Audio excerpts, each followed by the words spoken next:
नमस्कार, आप देख रहे हैं आपका पसंदीदा कार्यक्रम कालचक्र। मैं हूं पूजा और मेरे साथ हैं प्रश्न कुंडली विशेषज्ञ पंडित सुरेश पांडे जी। पंडित जी, बहुत बहुत स्वागत है आपका। धन्यवाद। कहीं आपकी रसोई में राहु, केतु या शनि छिपकर तो नहीं बैठे हैं? समय रहते ही जान लें रसोई के अशुभ संकेत। कालचक्र स्पेशल। जी हाँ, किसी भी घर की किचन पूरे परिवार का केंद्र होती है। किचन का वास्तु और किचन में रखी चीजों का हमारे जीवन और भाग्य से बहुत गहरा नाता है। आपको ये जानकर हैरानी होगी कि किचन में रखी छोटी से छोटी चीज आपको ग्रहों के कुचक्र में फंसा सकती है, आपकी सुख शांति छीन सकती है, आपको अर्श से फर्श पर ला सकती है और आपके लिए हर वक्त परेशानी बढ़ा सकती है। इसलिए अपने किचन में चीजों को सही ढंग से रखें और सही तरह से इस्तेमाल में लाएं, जिससे आपको बरकत मिले, खुशियां मिले, सफलता मिले और ग्रहों की काली छाया आपके परिवार पर कभी ना पड़ पाए। तो चलिए किचन से जुड़ी अपनी चर्चा को शुरू करते हुए बात करते हैं उन लोगों की जिनकी किचन में आए दिन मुश्किलें खड़ी हो जाती हैं। ऐसी मुश्किलों की वजह क्या कोई ग्रह है, ये जानते हैं पंडित जी से। पंडित जी, किचन में रखी चीजों का क्या कनेक्शन होता है हमारे स्वास्थ्य से, हमारे घर में आने वाली खुशियों से, या फिर अगर बुरी नजर से? इसके बारे में दर्शकों को बताइए सबसे पहले। किचन से वो संबंध है जो संबंध एक व्यक्ति को जीवित रहने के लिए श्वास का है। कहते हैं कि पेट न होता तो भेंट न होता, और उस पेट की पूजा करने के लिए वही एक स्थान रसोई है जहां से उसको सप्लाई मिलती है। और रसोई हर समय ज्योतिष शास्त्र के आधार पर हम लोग बताते हैं कि आप अपने साउथ ईस्ट के डायरेक्शन में, जो आपके घर का दक्षिण पूर्व का कोना हो, वहां अपनी रसोई बनाएं। और रसोई ऐसी जगह बनाएं जहां नॉर्थ ईस्ट में पानी का सिंक लग सके, जहां साउथ ईस्ट के कोने में आपका गैस सिलेंडर रह सके, जहां वेस्ट साइड में आपकी फ्रिज रह सके। इस तरह से अगर रसोई की आप परिकल्पना करके और रसोई बनाते हैं तो निसंदेह रूप से उस घर में निवास करने वाले लोगों का स्वास्थ्य अच्छा रहेगा, मन मस्तिष्क अच्छा रहेगा, सब कुछ ठीक रहेगा। जिन लोगों की जन्म कुंडली में बुध ग्रह और चंद्रमा ग्रह इनकी स्थिति ठीक नहीं है तो उनकी रसोई या घर में अक्सर कीड़े आते रहते हैं। जरा गौर करके देखिएगा कि कहीं आपके घर में आए दिन कॉकरोच तो नहीं दौड़ते हैं? कहीं आपके घर में सिंक के नीचे जहां पानी जमा होता है वहां सफेद सफेद छोटे छोटे कीड़े तो नहीं दिखाई देते हैं? अगर हां तो कुंडली दिखवा लीजिए, चंद्रमा और बुध आपकी कुंडली में खराब होगा। परिवार की महिलाओं का, ऐसे परिवार में परिवार की महिलाओं के सेहत पर इसका बहुत बैड इफेक्ट पड़ता है। जब घर में या सूर्य की दिशा आपके लिए सही ना हो, माने पूर्व दिशा आपके लिए सही ना हो, तो घर की रसोई में रखा हुआ कोई भी ताजा सामान सड़ सकता है। देखिए, अगर ईशान कोण में पूजा स्थान बनाया जाता है तो अग्नि कोण में रसोई क्यों? प्रश्न ये उठता है। उत्तर इसका यह है कि सूर्य देव उदयाचल पर्वत से नॉर्थ ईस्ट से अपना प्रकाश देना शुरू करते हैं भारतवर्ष में, और ये प्रकाश 1 से 1.5 घंटे तक बना रहता है। उसके बाद वो धीरे धीरे ऐसा लगता है कि जैसे सूरज चल रहा है, लेकिन सूरज कहाँ चलता है? वो तो पृथ्वी चल रही है। तो धीरे धीरे वही सूर्य की रोशनी अग्निकोण की जगह में आ जाती है, और अग्निकोण में जब सूर्य की किरणें प्रवेश करती हैं तो वहाँ रसोई में किसी प्रकार का फंगस, किसी प्रकार की बैक्टीरिया, किसी प्रकार का विषाणु कीटाणु सब सूर्य की रोशनी से समाप्त हो जाते हैं। इसलिए साउथ ईस्ट के डायरेक्शन में ही हर समय किचन बनाने के लिए, भोजनालय बनाने के लिए विधान शास्त्रों में किया गया है।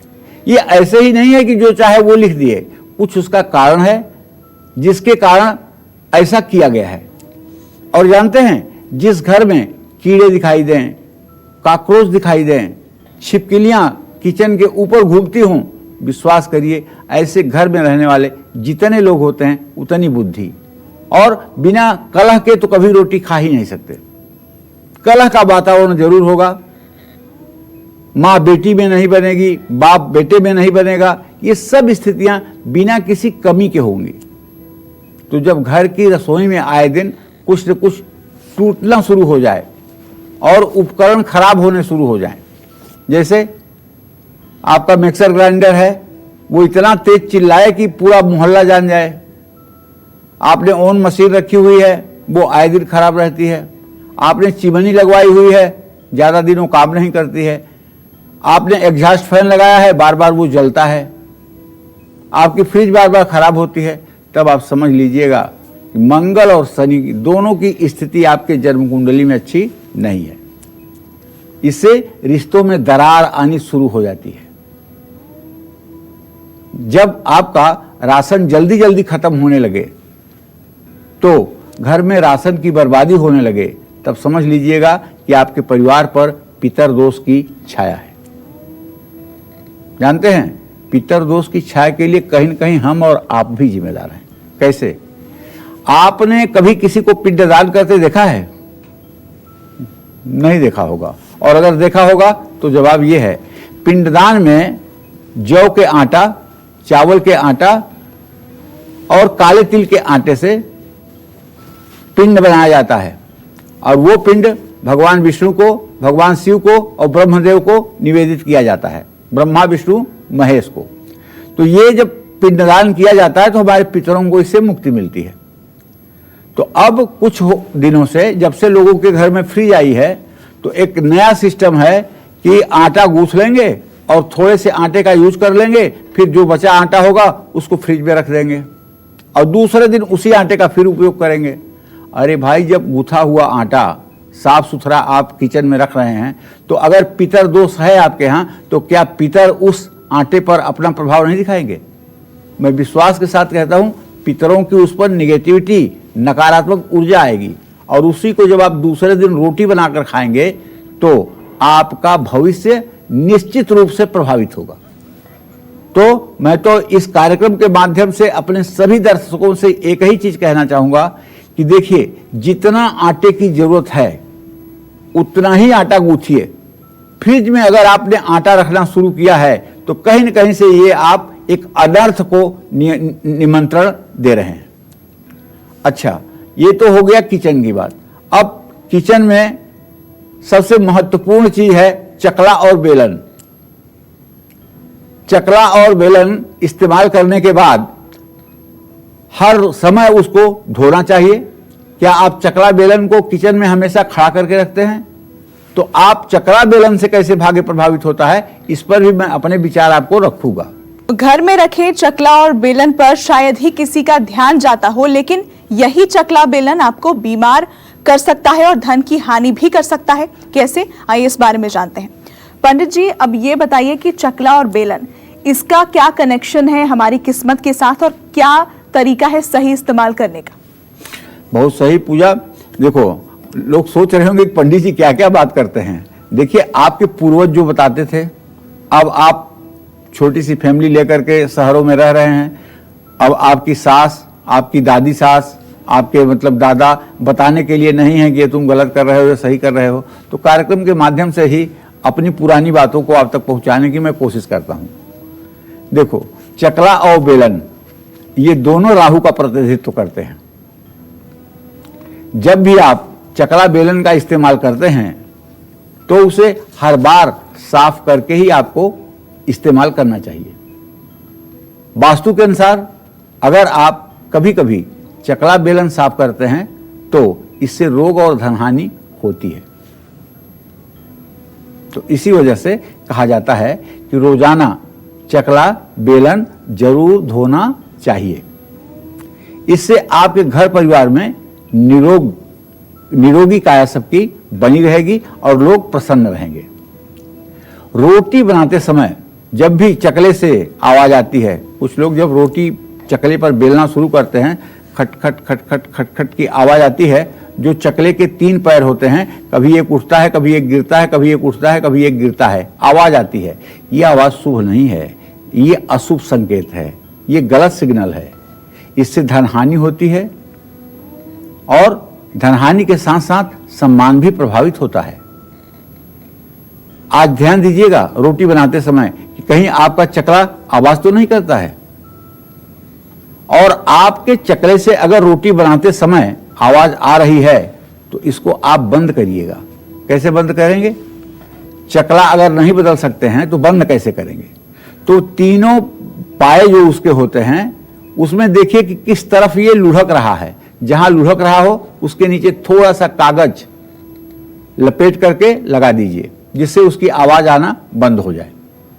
चकला बेलन हमेशा खड़ा करके रखना चाहिए जब उसका इस्तेमाल नहीं करना है, और कभी भी किसी भी बर्तन पर या किसी जगह चकले और बेलन को लेटा कर नहीं रखना चाहिए। ये बात भी समझ लीजिए। चकले और बेलन को अगर आप लेटा करके रखते हैं तो निश्चित रूप से ऐसे लोग, एक तो राशन के जहाज होते हैं, बहुत ज़्यादा भोजन करते हैं, दूसरी बात असंतोष बहुत ज़्यादा मन में रहता है।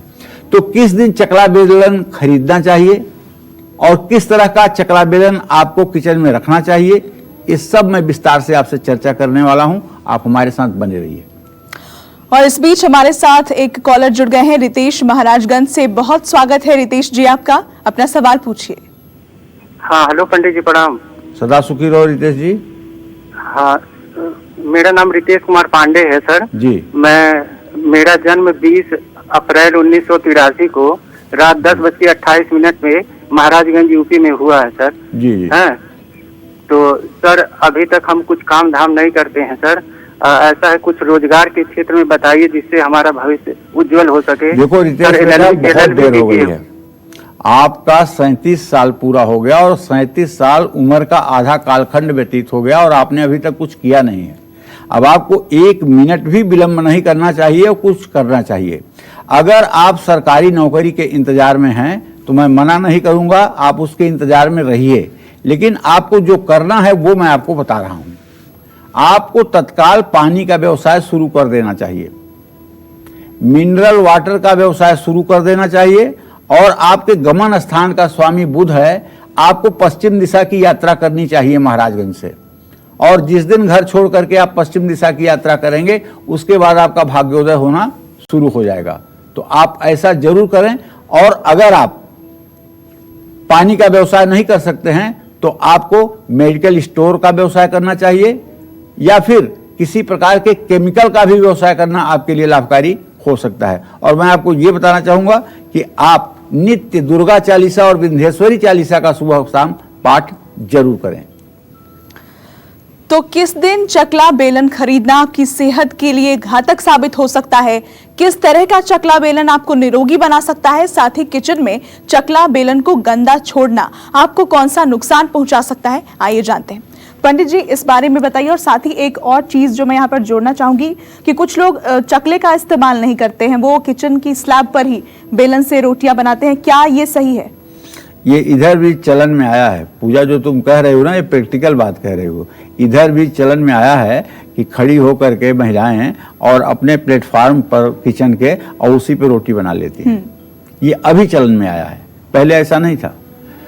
तो मैं कहना चाहूंगा कि ये उचित नहीं है। फर्श पर रोटियां बनाना ये उचित नहीं है। हर दिन आप चकला बेलन के लिए अगर खरीद रहे हैं तो ये हर दिन उसके लिए शुभ नहीं है। अगर आप स्टील या लोहे का चकला खरीद रहे हैं तो शनिवार को कभी भूल करके न खरीदें। पंचक जब लगा हो, धनिष्ठा, सद्भिषा, पूर्व भाद्रपद, उत्तर भाद्रपद, रेवती, ये 5 नक्षत्र जब हों तब आपको नहीं खरीदना चाहिए। मंगलवार और शनिवार को लकड़ी से बना हुआ चकला बेलन भूल करके भी नहीं खरीदना चाहिए। चकला बेलन खरीदने का सबसे शुभ दिन है बुधवार। वास्तुशास्त्र में चकला बेलन की धातु के बारे में बताया गया है। वास्तु के अनुसार स्टील के चकला और बेलन दोनों सबसे अच्छे माने जाते हैं। हालांकि लकड़ी के चकला और बेलन को रोगी बताया गया है। क्यों जानते हैं? उसमें पानी रोज पड़ते पड़ते ना कहीं से फफूंद लग जाता है। लकड़ी में कहीं न कहीं से फफूंद लग जाता है, इसलिए लकड़ी जो है पानी को ज्यादा सोखता है, तेल को ज्यादा सोखता है, तो इसमें साफ सफाई की दिक्कत होती है।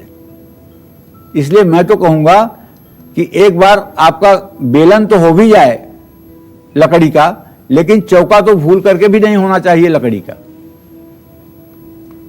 और रोटी बनाने के बाद ऐसा ना करें कि रोटी बनाने वाली थाली में आपने बेलन गिरा दिया और चकले को यथास्थान छोड़ करके आपने अपना काम शुरू कर दिया। नहीं, ऐसा नहीं करना चाहिए। चकला और बेलन को धो पोंछ करके उसे सुव्यवस्थित जगह पर रख दीजिए।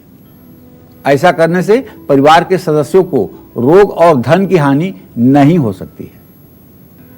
चकला बेलन को हमेशा सुखा करके रखिए।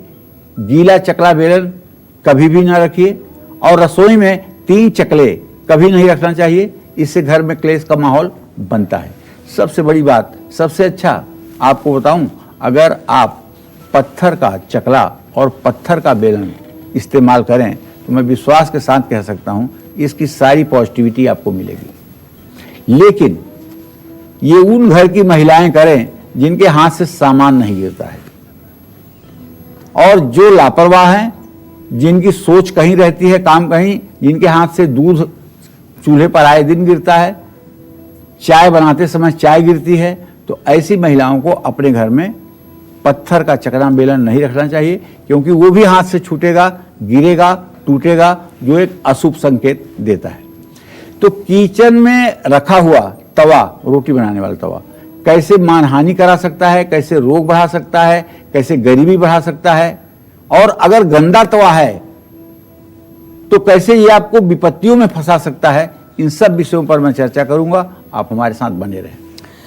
तो किचन में तवे को कैसे रखना चाहिए, तवे को कैसे साफ करना चाहिए, तवे पर कौन सी चीजें नहीं रखनी चाहिए, इसके अलावा गंदा तवा आपको कौन कौन सी परेशानियां दे सकता है, आइए जानते हैं पंडित जी से। पंडित जी, तवे का क्या कनेक्शन है किस्मत के साथ?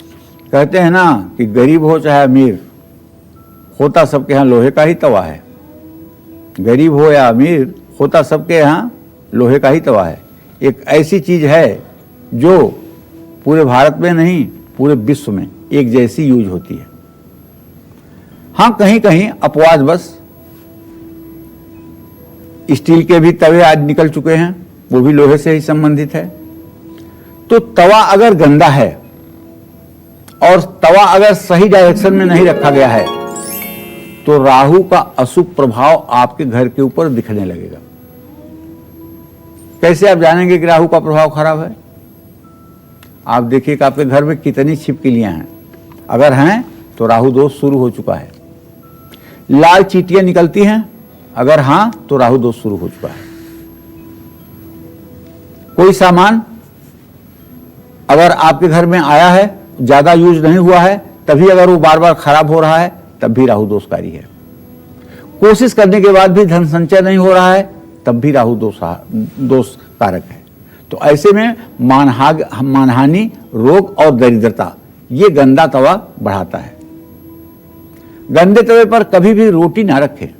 कुछ लोग करते क्या हैं, रोटी जब बना के तैयार हो गया तो उसी तवे पर रोटियां रख देते हैं एक जैसे, और ऊपर से किसी बर्तन से, किसी थाली से ढक देते हैं, और जब भोजन करने वाले आते हैं उसी में से निकाल करके देना शुरू करते हैं। नहीं, ये गलत है। अगर आपको रखना ही है तो रखिए बेशक, लेकिन उसे थाली में रखिए और थाली से ही ढकिए। ऐसा अगर आप नहीं मानते हैं और ऐसा करते हैं, तवे पर रोटी रख करके वहीं से वितरण की जाती है, तो ये रोग और दरिद्रता दोनों को बढ़ाने वाला है। गंदा तवा राहु के प्रकोप को बढ़ाता है। रात में रोटी पकाने के बाद हमेशा तवा धो करके ही रखना चाहिए। और जिन लोगों के तवे का पिछला हिस्सा जंग या मूर्छा जैसा लगा हुआ हो, या जिसकी पपड़ियां टूट रही हों, तब तो समझिएगा कि ये अनर्थ है। इसीलिए आगे से भी पीछे से भी तवा की सफाई होनी चाहिए। तवा हमेशा ऐसी जगह रहे जहां से वो सभी को दिखाई न दे। तवा कभी भी उल्टा करके नहीं रखना चाहिए। भोजन बनाने के बाद कभी भी तवा गैस पर न छोड़ें। दूसरी बात, तवे पर गर्म पानी का छींटा ना मारें। अगर छींटा मारना है आपको तो दूध का छींटा मारें। तवा जब गर्म हो जाए तो उसके ऊपर थोड़ा सा दूध का छींटा मार करके तब उसके बाद में आप रोटी बनाना शुरू करें। और तवे पर पहली रोटी चाहे छोटी सी 2 सेंटीमीटर की बनाइएगा, वो रोटी आप चूल्हे में आग पर डालिएगा। पहले वो अग्निदेव के लिए, फिर दूसरी रोटी बनेगी गौ माता के लिए, उसके बाद फिर पारिवारिक सदस्यों के लिए, अंतिम रोटी कुत्ते के लिए भी बनेगी। तवे पर कभी भी कोई जूठी सामग्री भूल करके भी नहीं रखना चाहिए और तवा कभी भी किसी धारदार हथियार से साफ नहीं करना चाहिए। कोई नुकीली चीज है और उससे आपका तवा गंदा हुआ है, उससे आप घिस घिस कर साफ कर रहे हैं, ये शुभ संकेत नहीं है। इससे भी बहुत तनाव बढ़ता है, इस बात का ध्यान रखें। कोरोना काल में समय रहते ही किचन के अशुभ संकेतों को पहचान ले। किचन में किया गया मामूली सा सुधार आपको पैसा, सम्मान, शोहरत, सुख और खुशियां दे सकता है। आज कालचक्र में पंडित सुरेश पांडे जी आपको किचन से जुड़े 10 उपाय बता रहे हैं। अपनी चर्चा को आगे बढ़ाते हुए अब बात करते हैं किचन में रखे चाकू की। चाकू किचन में सबसे ज्यादा इस्तेमाल किया जाता है, इसलिए आपको चाकू से जुड़ी किसी भी तरह की गलतियों से बचना है, वरना यही चाकू आपकी जिंदगी को बर्बाद कर सकता है। चाकू की क्या है सही जगह, चाकू को किचन में किस तरह रखना चाहिए और चाकू को कहां भूल कर भी नहीं रखना चाहिए, आइए जानते हैं चाकू का पूरा वास्तु। पंडित जी, चाकू का किस तरह से हमारी किस्मत से जुड़ाव है और क्या तरीका है, सही तरीका इसको इस्तेमाल करने का, सही तरीका इसको रखने का, इसके बारे में दर्शकों को बताइए। बहुत इंटरेस्टिंग बात यह है पूजा, मतलब लोग सोचते होंगे कि चाकू तो चाकू, उसको चाहे जहाँ रख दो। कुछ लोग उसको सब्जी की टोकरी में रख देते हैं और कुछ लोग उसको अपने उस पे जो उनका बेसमेंट होता है उसके ऊपर रख देते हैं और कुछ लोग अपने प्लेटफॉर्म पे रख देते हैं और चाकू ढूंढने के लिए यहाँ वहाँ घर के सदस्य घूमते रहते हैं। अरे वो चाकू देखी, किसी को चाकू दिखी? ऐसा नहीं होना चाहिए। चाकू रखने की पूजा एक निश्चित जगह होनी चाहिए। जब तक आप इस्तेमाल करें उसका तब तक इस्तेमाल करें। जब आप उसका इस्तेमाल नहीं कर रहे हैं तो ऐसे निश्चित स्थान पे आप चाकू रखें जहां अंधेरे में भी आपको छूने पर चाकू मिल जाए, पहली बात। दूसरी बात, चाकू रसोई में सबसे ज्यादा इस्तेमाल होने वाला औजार है। इसके बिना रसोई का सारा काम अधूरा है। लेकिन चाकू भी आपके घर की सुख समृद्धि, वैभव की बर्बादी कर सकता है। रसोई या घर में कैंची, चाकू हमेशा ऐसा रखें जिससे उसका नुकीला भाग ऊपर की तरह ना हो। मतलब चाकू जहां हम पकड़ते हैं उसको नीचे की तरफ और जहां से काटता है उसको ऊपर की तरफ, ऐसा कभी चाकू ना रखें। कुछ लोगों के डाइनिंग टेबल पर अगर ऐसा चाकू रखा हुआ है तो आज ही बदल देना चाहिए। उसका नुकीला हिस्सा नीचे की तरफ कर देना चाहिए। नुकीला हिस्सा बाहर रहने पर वातावरण में निगेटिविटी पैदा करता है, नकारात्मक ऊर्जा पैदा करता है, जिससे वहां रहने वाले लोगों के चेहरे पर तनाव और खिंचाव की स्थिति दिखती है। सकारात्मक ऊर्जा के प्रवाह को रोकने का भी काम ये उल्टी चाकू करती है। इससे परिवार के सदस्यों पर बैड इफेक्ट पड़ता है। रसोई में बहुत लोग ऐसे भी होते हैं ना कि कील लगा दिए हैं दीवार में और वहीं कैंची रखना है टांग दिए, चाकू रखना है तो उसको भी टांग दिए। तो ये भूल करके भी ऐसा ना करें। चाकू के नुकीले सिरे सेहत के लिए हानिकारक होते हैं। दीवार पर कैंची या चाकू लटकाने से कंगाली आती है। घर के साउथ ईस्ट के डायरेक्शन में कैंची या चाकू कभी भूल करके भी नहीं रखना चाहिए। इससे दुर्भाग्य के दरवाजे खुल जाते हैं। दक्षिण पूर्व दिशा का तत्व अग्नि तत्व है और वहां लकड़ी की प्रधानता है, जिसकी वजह से हमारा स्वास्थ्य खराब रहता है और धनहानि होती है। सब्जी काटने के बाद चाकू को हमेशा धो करके ही रखना चाहिए। और एक बात ध्यान रखें, टूटी हुई चाकू या खंडित चाकू इस्तेमाल नहीं करना चाहिए। उसे शनिवार के दिन कूड़े में डालकर निकाल देना चाहिए। किचन में रखे हुए मसाले, अब ये आपकी जन्म कुंडली में किस तरह से ग्रहों को प्रभावित करते हैं, इस पर भी मैं आपके सामने अपने विचार रखूंगा। देखिए, किचन में रखा हुआ मसाला जो है सचमुच में, अरे और तो बात जाने दीजिए, अब इस समय कोरोना काल चल रहा है ना, कोरोना काल में एक बात बड़ी जबरदस्त और सच कही जा रही है कि यदि आप कोरोना से बचना चाहते हैं तो आप आधा चम्मच सेंधा नमक, आधा चम्मच हल्दी 1 कप बड़े पानी में उबालकर, जब पानी हल्का सा गुनगुना रह जाए तो सुबह शाम उसी पानी से अपना गरारा कीजिए। जब आप गरारा करेंगे तो वो पानी की कुछ बूंदें जब आपके श्वास नली में भोजन की नली में जाएंगी तो उससे क्या होगा, उससे जो कोरोना का वायरस है वो मर जाएगा।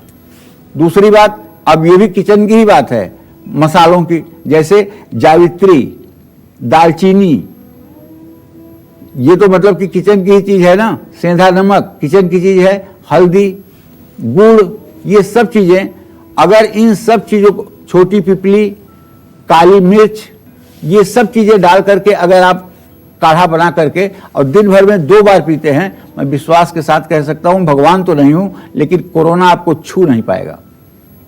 और अब अगर आप ये सोचते हो कि कोरोना एकदम खत्म हो जाएगा, तो देखिए अब इसके साथ हम लोगों को जीने की आदत डालनी होगी, हमें सावधान रहना होगा, हमें अपनी इम्यून पावर को बढ़ाना होगा। इसलिए मसाले भी हमारे जीवन के सुख दुख के कारण हैं, इसलिए ये विषय कहना हमारा जरूरी हो गया। तो मसालों का सिर्फ स्वाद ही नहीं बल्कि ग्रहों से भी गहरा नाता है। ऐसे में कौन कौन से मसाले आपको सभी ग्रहों के शुभ फल दे सकते हैं, आपकी खराब सेहत को ठीक कर सकते हैं, आपके भाग्य को चमका सकते हैं, आइए इस बारे में जानते हैं। पंडित जी, किचन में रखे मसालों का भाग्य से क्या नाता होता है, ये बताइए। देखो, किचन में रखे हुए मसाले से नहीं, किचन में रखी हुई एक एक छोटी छोटी चीज जो है हमारे भाग्य को इफेक्ट करती है। और रसोई में रखे हुए मसाले भी आपके किस्मत के खराब ग्रहों को बदल सकते हैं। और आप जानते हैं सौंफ का संबंध जो है शुक्र और चंद्रमा से है। सौंफ को मिश्री के साथ खाने से चंद्रमा और शुक्र दोनों मजबूत होते हैं। ऐसे लोगों को ना तो पायरिया होती है, दांत की बीमारी, ना तो पायरिया होती है, और ना ऐसे लोगों के शरीर से पसीने की बदबू निकलती है, जो लोग सौंफ और गुड़ का भोजन के बाद सेवन करते हैं। सौंफ और गुड़ खाने से मंगल ग्रह का अशुभ प्रभाव कम हो जाता है। दालचीनी का संबंध मंगल ग्रह से और शुक्र ग्रह से है। काली मिर्च का नित्य सेवन करने से शनि मजबूत होते हैं। जौ से सूर्य और बृहस्पति दोनों ग्रहों को बल मिलता है। हरी इलायची, हींग और अदरक, ये सब बुध ग्रह को प्रभावित करने वाली चीजें हैं। हींग का हर रोज सेवन करने से वात और पित्त जनित रोग समाप्त होता है, लेकिन हींग का उपयोग करना आना चाहिए।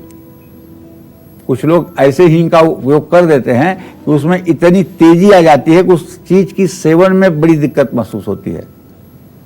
तो हींग के सेवन करने की विधि आनी चाहिए और उसे किसी सुलझी हुई अपनी गार्जियन महिला से पूछ लेना चाहिए। इसमें कोई अपमान की बात नहीं है जानकारी करना। तो हींग से आप जानते हैं क्रोध भी नियंत्रित होता है। क्रोध का नियंत्रण जो है वो हींग से है।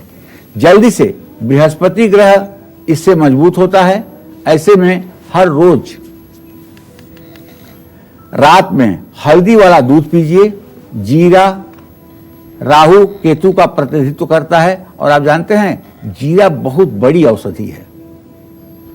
जो काढ़ा आपको कहा बना के पीने के लिए, अगर उसमें भुने हुए जीरे का पाउडर भी थोड़ा सा मिला लिया जाए तो विश्वास रखिए संक्रामक बीमारियां बहुत बार दुनिया में आई होंगी। उसका नाम कोरोना नहीं रहा होगा, लेकिन संक्रामक बीमारियां बहुत बार आई होंगी। बहुत डरने की जरूरत नहीं है, सावधानी बरतने की जरूरत है, दिशा निर्देशों का पालन करने की जरूरत है। लेकिन अगर आप डर गए तो निश्चित रूप से डरते ही आपका इम्यून पावर खत्म हो जाएगा, आपकी रोग प्रतिरोधक क्षमता समाप्त हो जाएगी। और जब रोग प्रतिरोधक क्षमता आपकी समाप्त होगी तो रोग आपके ऊपर हावी होगा। आप अपने मन को समझाइए कि हमने कुछ गलत नहीं किया है, इसलिए कोरोना का कोई दंड हमको नहीं मिलना है।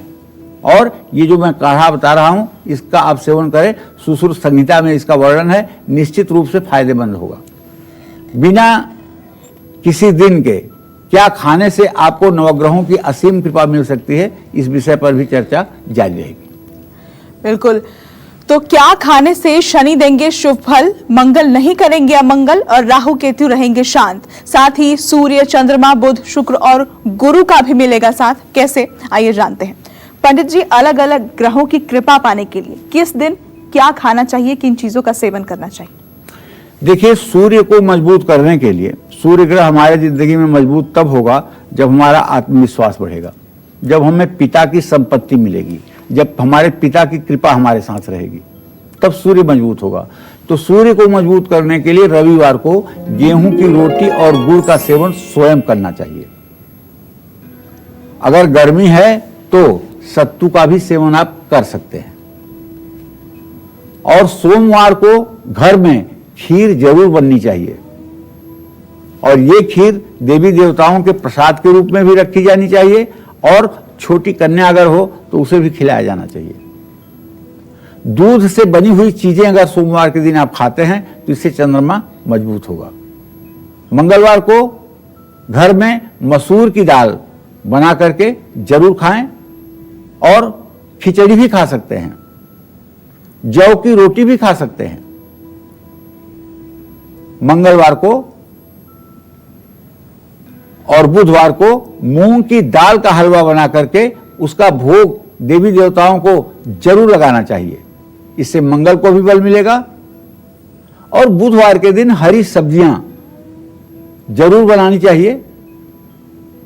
जो लोग साबुत मूंग छिलके वाली ये बना करके भोजन करते हैं, उनका भी बुध ग्रह अच्छा हो जाता है। बुध खराब किसका होता है? जिसके शरीर में चर्म रोग ज्यादा होता है। बुध खराब किसका होता है? जिसके मामा उसके दुश्मन बन जाए। बुध खराब किसका होता है? जिसके दोस्त सिर्फ और सिर्फ स्वार्थी हो जाए। बुध खराब किसके होता है? जिसके मुंह से दुर्गंध निकलती हो। तो ये सब अगर आप बुरे प्रभावों से बचना चाहते हैं तो गुरुवार को घर में कढ़ी जरूर बनाइए, या फिर बेसन का हलवा बनाइए। चने की दाल और केला खाने से भी फायदा होगा। बृहस्पतिवार को आप चाहें तो चने की दाल बना करके और उसको अच्छे से फ्राई करके उसका उपयोग सप्ताह में एक दिन आप कर सकते हैं। शुक्र जब अशुभ स्थिति का फल दे तो शुक्रवार में चीनी मिला करके जरूर खाएं। शुक्र खराब फल क्या देगा? दाम्पत्य जीवन कलहपूर्ण होगा, बढ़िया कपड़ा बढ़िया भोजन नहीं मिलेगा, बढ़िया घर में रहने का सौभाग्य नहीं प्राप्त होगा, अभाव में जिंदगी कटेगी, लोग आपको महत्व नहीं देंगे, आपको वैल्यू नहीं करेंगे। तो ऐसा अगर शनि भी कष्ट दे रहा है तो शनिवार को घर में काले चने जरूर बनाएं। और यदि आपके यहाँ काम करने वाले लोग जल्दी जल्दी छोड़कर चले जाते हैं और आप आए दिन लेबर के लिए परेशान रहते हैं, आए दिन कर्मचारियों के लिए परेशान रहते हैं, तो आपको चाहिए शनिवार के दिन काले चने भिगोकर उसका छौंक लगा करके काले चने बना लें और उसके साथ गर्मा गर्म जलेबी, ये सभी अपने कार्यकर्ताओं को आप इज्जत के साथ खिलाएं और स्वयं भी खाएं। इससे निश्चित रूप से आपके यहाँ काम करने वाले लोग टिकाऊ रहेंगे। उड़द की दाल, काली दाल की खिचड़ी, ये शनिवार के दिन प्रातःकाल जरूर खाना चाहिए। और शनिवार को सरसों के तेल में सब्जियां पकाकर खाने से शनिदेव प्रसन्न होते हैं। राहु केतु का अगर आपके ऊपर कष्ट है तो उड़द, तिल और सरसों का सेवन आपको करना चाहिए। जय मां विंध्यवासिनी। चर्चा को आगे बढ़ाते हैं। किसी भी कुपित ग्रह से दूर रहने के लिए और उनके बुरे प्रभावों से बचने के लिए आपको किन चीजों का सेवन बिल्कुल भी नहीं करना चाहिए, साथ ही ग्रहों को बल देने के लिए राशिनुसार क्या ना खाएं, आइए इस बारे में जानते हैं। पंडित जी, आपने ये तो बता दिया कि ग्रहों से शुभ फल पाने के लिए किन चीजों का हमें सेवन करना है, लेकिन ग्रहों के बुरे प्रभाव से बचने के लिए किन चीजों का सेवन हमें बिल्कुल भी नहीं करना चाहिए, इस बारे में बताइए। ठीक बात है। देखिए, किसी का सूर्य कुपित हो या नीच राशि का हो और बुरे परिणाम दे रहा हो तो ऐसे व्यक्ति को नमक का सेवन कम करना चाहिए, लेकिन नमक का सेवन कम करना चाहिए। और अगर रविवार के दिन नमक छोड़ दें तो ये सोने पर सुहागा होगा। सूर्य अगर कुंडली में 11वें भाव में हो और ऐसा व्यक्ति मांसाहार का उपयोग करे तो संतान को कष्ट मिलता है। सूर्य को मजबूत करने के लिए तली हुई चीजों का सेवन कम से कम करना चाहिए। चंद्रमा अगर आपकी जन्म कुंडली में दूषित है तो भूल करके भी किसी प्रकार के मांसाहार का सेवन न करें। चंद्रमा शरीर में जल तत्व की कमी को पूरा करता है, ऐसे में ज्यादा पानी पिएं, ठंडी वस्तुओं का सेवन ना करें, चावल कम खाएं। ऐसे लोगों को ही थायराइड की बीमारी होती है। थायराइड के जितने भी पेशेंट हैं उन्हें बताना चाहूंगा कि सूर्यास्त के बाद आपको भूल करके भी कोई ठंडी चीज नहीं खानी चाहिए। ऐसी चीजें ना खाएं जिसमें मैथोल हो। जन्म कुंडली में वृषभ, कर्क, तुला, धनु, मकर, कुंभ का चंद्रमा हो तो रात को दूध नहीं पीना चाहिए। या कोई लग्न हो, दसम भाव में यदि आपके चंद्रमा हो तो आपको रात में दूध नहीं पीना चाहिए।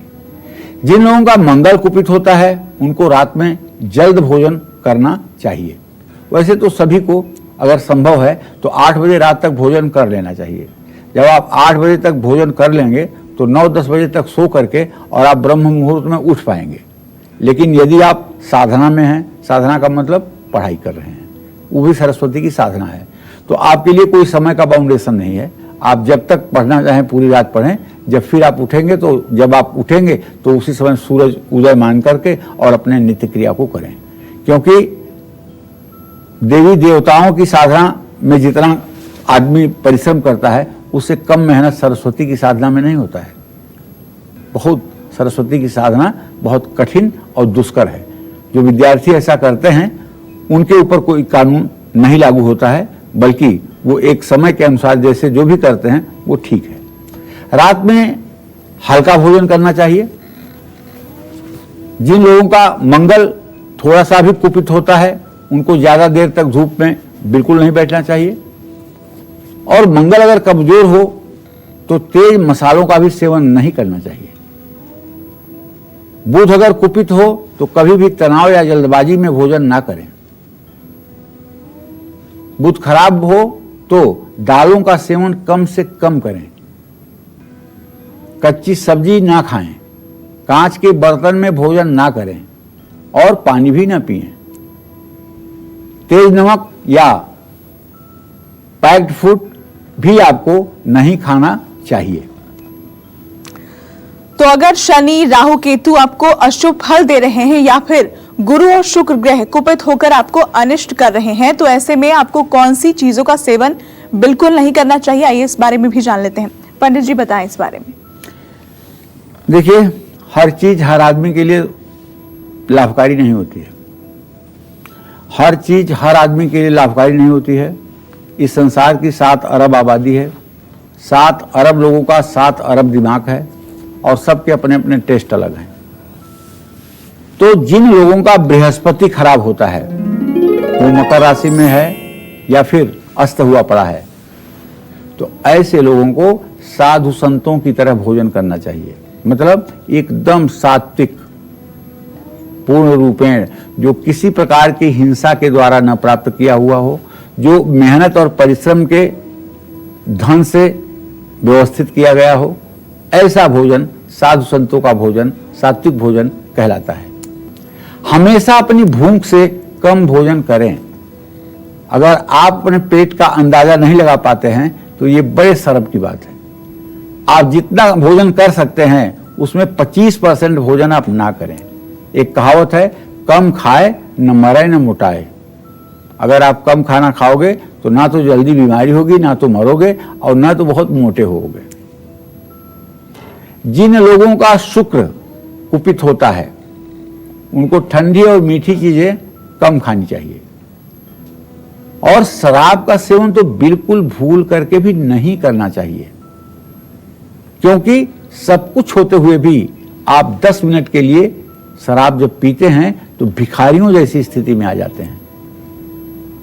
इसलिए बिल्कुल शुक्रवार के दिन तो इसका सेवन नहीं ही करना चाहिए।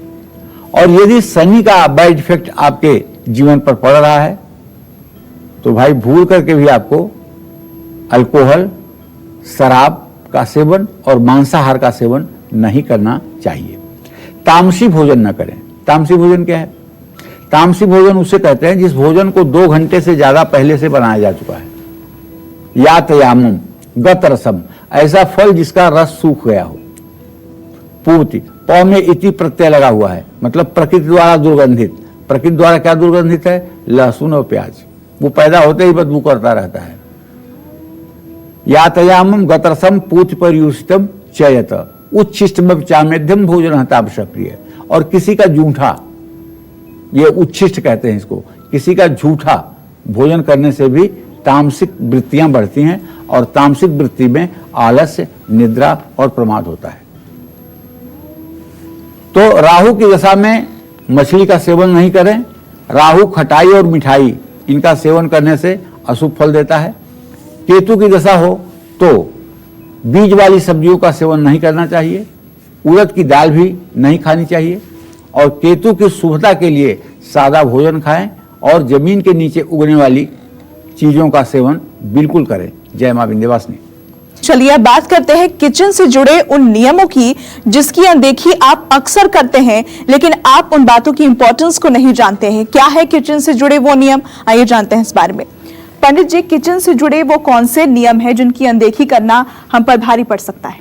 देखिए, ऐसा है कि रसोई घर में किचन में एक स्टैंड होता है कुछ लोगों का, तो किचन स्टैंड के ऊपर आप सुंदर फल और सब्जियों के चित्र लगा सकते हैं और अगर इसे पश्चिम वाली दीवार पर लगाएं तो उत्तम होगा। दूसरी बात, अगर घर की ऊंचाई आपके फर्श से फ्लोर की ऊंचाई 10.5 फीट के ऊपर है तो आप अपने पूरब की दीवार पर एक सुंदर सा मां अन्नपूर्णा का प्यारा सा चित्र आपको लगा देना चाहिए और एक चंदन की जो रेडीमेड माला आती है उसको सदा सर्वदा के ऊपर उनको चढ़ा देनी चाहिए। अन्नपूर्णे सदा पूर्णे शंकर प्राण वल्लभे ज्ञान वैराग्य में देहि भिक्षाम देहि च पार्वती। अन्नपूर्णा की कृपा हो जाए तो सारी दरिद्रता अपने आप भाग जाएगी। और कीड़े मकोड़े अगर किचन में घूम रहे हैं, फिर कह रहा हूं, तो सावधान हो जाइए। रसोई की तुरंत सफाई करवाइए और अगर बार बार चींटियां दिख रही हैं, बार बार कॉकरोच दिख रहे हैं तो उसका ठीक से पेस्ट कंट्रोल करवाइए। उस अग्नि और अगर आप भोजन के लिए भोजन बनाने जा रहे हैं तो पहली रोटी जो बने उसको आग के ही हवाले करना चाहिए। इदम अग्निदेवाय न मम, अग्निदेव के लिए है, उसे अग्निदेव को अर्पित करें। और अग्नि द्वारा पकाए गए अन्न पर सबसे पहला अधिकार जो होता है वो अग्निदेव का ही होता है। अच्छा, भोजन की थाली को हमेशा किसी बर्तन या चटाई या चौके पर या टेबल पर सम्मान के साथ रखना चाहिए, इज्जत के साथ रखना चाहिए। खाने की थाली को कभी भी एक हाथ से पकड़ करके किसी को भोजन नहीं परोसना चाहिए। ऐसा करने से खाना प्रेत योनि को प्राप्त होता है। भोजन करने के बाद थाली में हाथ भी नहीं धोना चाहिए, हाथ उठ करके ही धोना चाहिए। तो थाली में कभी जूठन या जूठन जैसी चीज आप छोड़ करके न उठें। हम ये नहीं कहते हैं कि आप चाहे बीमार पड़ जाएं चाहे मर जाएं लेकिन थाली समाप्त ही कीजिए। ऐसा अगर नहीं कर सकते हैं तो कोई बात नहीं, लेकिन उस दिन सबक लीजिए कि आगे से जो मैं भोजन कर सकूंगा उतना ही अपने पास रखूंगा, नहीं तो उसके पहले उसे निकलवा दूंगा। तो थाली में कभी जूठन मत छोड़िए। थाली को कभी किचन स्टैंड या पलंग या टेबल के नीचे या ऊपर न रखें। रात में भोजन के जूठे बर्तन सिंक में बिल्कुल न रखें। कुछ लोग क्या करते हैं, सिंक में सारे बर्तन रात के रखे रहते हैं और जब फिर सुबह होता है उनकी काम वाली आती है या खुद मतलब कि वो जब समय पाते हैं तब बर्तनों को धोते हैं। तो रात भर में वो जो निगेटिविटी आपके पूरे किचन में बनी हुई है उस निगेटिविटी से आप बच पाएंगे क्या? तो ऐसे में जब सभी लोग भोजन कर लें तो आपको 10 मिनट किचन में खड़े होकर के किचन की सफाई और किचन के बर्तनों को धुल करके रखना चाहिए। तो भोजन करते समय आपको किन बातों का खास ख्याल रखना चाहिए और रात के समय किन चीजों को बिल्कुल नहीं खाना चाहिए, आइए इस बारे में भी जान लेते हैं। पंडित जी, किचन से जुड़े तमाम नियम आपने बता दिए, अब जाते जाते दर्शकों को भोजन से जुड़े नियम भी बता दीजिए। हाँ, देखिए, भोजन से अगर आप बचपन में भोजन कभी दक्षिण मुंह करके बैठे होंगे तो आपके घर वाले कहेंगे दक्षिण मुंह करके भोजन ना करो, पिता की आयु कम होती है। ऐसी मान्यता है ना, ऐसा आप लोगों ने सुना होगा। तो भोजन करने से पहले देवी देवताओं का आवाहन करें। गीता में भी लिखा है कि जो भी भोजन के निमित्त वस्तु है वह ब्रह्म को ही अर्पित है। ब्रह्म तेन गंतव्यम ब्रह्म कर्म समाधिनाम। तो कहने का मतलब कि भगवान का, श्री हरि विष्णु का मन में ध्यान करिए और उनसे कहिए कि हे भगवान, ये जो कुछ भी नैवेद्य हमारे पास उपलब्ध है इसे आप स्वीकार करें और यह आपका प्रसाद हो जाए, हमारे मन मस्तिष्क को सुचारू रूप से गतिशील बनाए। ये प्रसाद मैं आपका जब सेवन करूं। भोजन करते समय ज़्यादा बातचीत नहीं करनी चाहिए और भोजन करते समय क्रोध तो बिल्कुल नहीं करना चाहिए। देखिए, भोजन करते समय कुछ लोग क्रोध करते हैं। मैं आपको बताऊं, मैं भी करता था क्रोध भोजन करते समय, लेकिन एक बार मैं क्रोध कर रहा था और मेरे पिताजी वहीं पर खड़े थे। उन्होंने कहा, सुरेश, ये स्वाद और विवाद, इन दोनों चीज़ों से अपने को अगर अलग रख लो तो बेटा सुखी रहोगे। उसके बाद से मैं अब कभी नहीं कहता हूं कि नमक कम है कि ज़्यादा, तेल ज़्यादा है कि कम है। स्वाद और विवाद, सचमुच में अगर ये दो चीज़ों पर हम अपना पकड़ बना लें तो जिंदगी के काफ़ी काम आसान हो जाते हैं। इसलिए स्वाद और विवाद से बचना है। रात में चावल, दही और सत्तू का सेवन करने से भी लक्ष्मी का निरादर होता है। समृद्धि चाहने वालों को और जिन व्यक्तियों को आर्थिक कष्ट है उनको इन सभी चीज़ों का सेवन रात में नहीं करना चाहिए। भोजन हमेशा पूर्व या उत्तर की तरह ही मुंह करके करना चाहिए। राहु की शांति के लिए रसोई में बैठ करके आप भोजन कर सकते हैं। जूते पहन करके कभी भोजन नहीं करना चाहिए। हफ्ते में एक बार गुरुवार को छोड़कर रसोई की सफाई जरूर करिए। जय मां विंध्यवासिनी। तो कालचक्र के सभी दर्शकों से हम ये अपील करना चाहेंगे कि अगर आप जागरूक, सेफ और स्वस्थ रहेंगे तो समाज और देश हर संकट से पार पालेगा। ऐसे में कोरोना काल में घर बैठे ही सारे उपाय करें और बने रहे कालचक्र के साथ हर रोज 8:50 पर। पंडित जी, आपका भी बहुत बहुत शुक्रिया तमाम जानकारी दर्शकों के साथ साझा करने के लिए। और फिलहाल कालचक्र की पूरी टीम को दीजिए इजाजत। नमस्कार, मैं हूं मानक गुप्ता। अगर आपको हमारा ये वीडियो पसंद आया हो तो इसे लाइक और शेयर जरूर करें और हाँ, हमें सब्सक्राइब और फॉलो करना ना भूलें ताकि आप देश और दुनिया की कोई खबर मिस ना करें। तो जुड़े रहिए हमारे साथ और देखते रहिए News 24।